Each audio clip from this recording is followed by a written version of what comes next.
이번 영상은 수강 신청 전에 꼭 보셔야 됩니다. 학점 잘 주는 교육원, 비용이 다른 이유, 플래너 연락 두절, 교육원 환불하고 변경까지 더 이상 손해보지 마세요. 실제로 제가 수많은 학생들을 상담해 보면서 가장 많이 물어보는 8가지 질문입니다. 이것만 알아도 최악은 피합니다. 네, 첫 번째인데요. 어떤 교육원이 학점을 잘 주나요? 자주 여쭤보는 부분인데요. 여러분들이 착각하고 있습니다. 일단 학점은행제는 크게 A, B, C, D, F 미수료로 나눠지는데요. 학점이 정해지는 원리는 수강생이 10명 있다고 했을 때 이 10명 모두에게 좋은 학점을 줄 수는 없어요. 왜 그럴까요? 강의 계획서나 공지사항을 보면 알 수 있습니다. 보시는 것처럼 학점마다 일정 비율이 정해져 있습니다. 그래서 10명 전부 A+를 받는 건 불가능한 거죠. 성적을 산출하는 방식은 이렇습니다. 대표적으로 중간 기말고사, 쪽지, 과제, 출석, 참여도 점수로 절대평가 점수를 산출하고 이를 다른 학생들과 비교해서 상대평가 점수를 냅니다. 상대평가는 해당 과목에서 나의 순위입니다. 이 상대 점수를 기반으로 A, B, C, D가 부여되는 거죠. 그래서 내가 잘한 것 같아도 다른 학생들도 잘한 거라면 생각보다 학점이 좋게 나오지는 않는 거죠. 한마디로 학점 잘 주는 교육원은 없다. 같은 과목을 이수하는 학생들보다 내가 잘해야 된다가 결론입니다. 그래도 학점을 잘 받는 팁이라면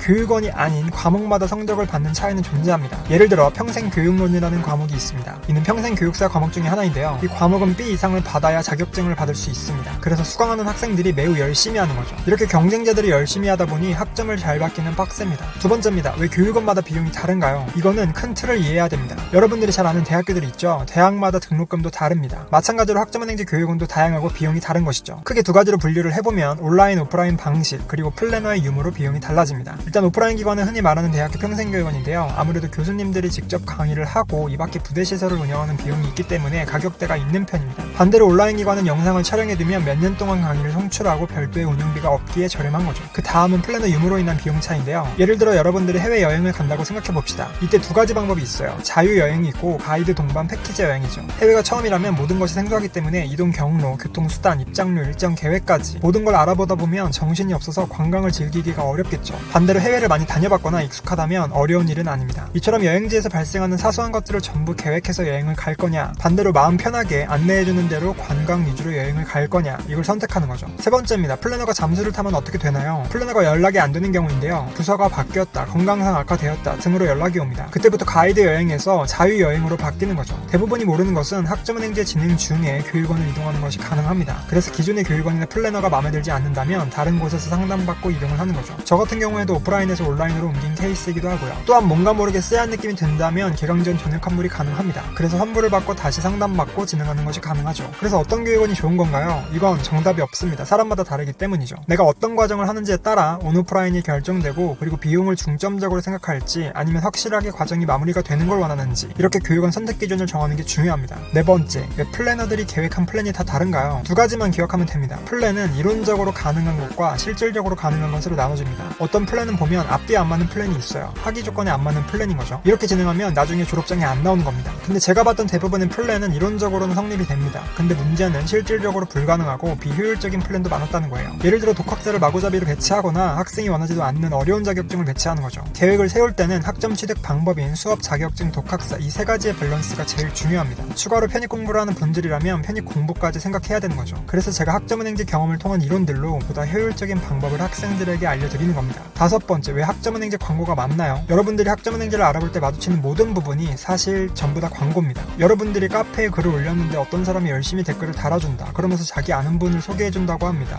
이렇게 결말은 광고입니다. 광고를 하는 이유는 학습자들을 모집하기 위한 거예요. 이 학습자가 없으면 인원 부족으로 과목이 폐강됩니다. 그럼 점점 교육원 운영이 불가능해지는 거죠. 광고라는 걸 인지하고 상담받는 게 좋습니다. 여섯 번째, 온라인으로 학점은행제가 가능할까요? 이것만 확인하면 됩니다. 전공학점. 학점은행제는 두 가지 방식으로 나눠지죠. 온라인과 오프라인 방식입니다. 온라인으로 수업을 들으면서 학점을 취득하는 것과 반대로 오프라인으로 일반 대학교처럼 출석해서 학점을 취득하는 방식입니다. 내가 전공학점이 아예 없는 상태다. 이땐 특정 학과들만 온라인으로 진행 가능합니다. 예를 들어 경영사회복지, 아동심리, IT학과가 대표적이죠. 이 외의 학과들도 수업은 열리긴 하지만 학위 취득을 할 정도로 충분하진 못해서 자격증이 동반되는 경우가 많아요. 반대로 내가 대학교를 다녔거나 자격증이 있어서 전공학점이 충분히 있다. 그럼 학점 분류를 해보고 전공학점이 충분하다면 나머지 학점은 온라인으로 진행하면 되는 거죠. 그래서 사람마다 원하는 목표마다 온 오프라인 여부가 달라지는 것이죠. 일곱 번째, 대학교랑 병행이 가능할까요? 총 세 가지로 나눠진다고 보시면 됩니다. 대학교 재학, 대학교 휴학, 대학교 자퇴 및 졸업. 대학교를 현재 다니고 있는 재학 상태일 때 대학교랑 학점은행제를 같은 학기에 병행한다면 학점을 합치지 못합니다. 대학교 따로, 학점은행제 따로 진행을 하시는 거죠. 대학교를 휴학한 상태다. 이때는 기존에 취득해둔 학점을 끌고 오기 위해선 대학교를 자퇴해야 됩니다. 바로 자퇴해서 끌어와도 되지만 학점은행제를 먼저 진행하다가 추후에 자퇴해서 끌어와도 되는 됩니다. 안 끌고 올 거면 휴학 상태로 걸어두고 진행을 하면서 고민해봐도 됩니다. 대학교를 자퇴했거나 졸업했다. 이수했던 모든 학점을 활용 가능하며 2년 전 최대 80학점, 3년 전은 최대 120학점까지 문제없이 학점을 끌어올 수 있습니다. 이 학점을 끌어올 때 전공 교양 분류를 하는 것이 중요합니다. 이때 성적 증명서가 필요합니다. 8번째,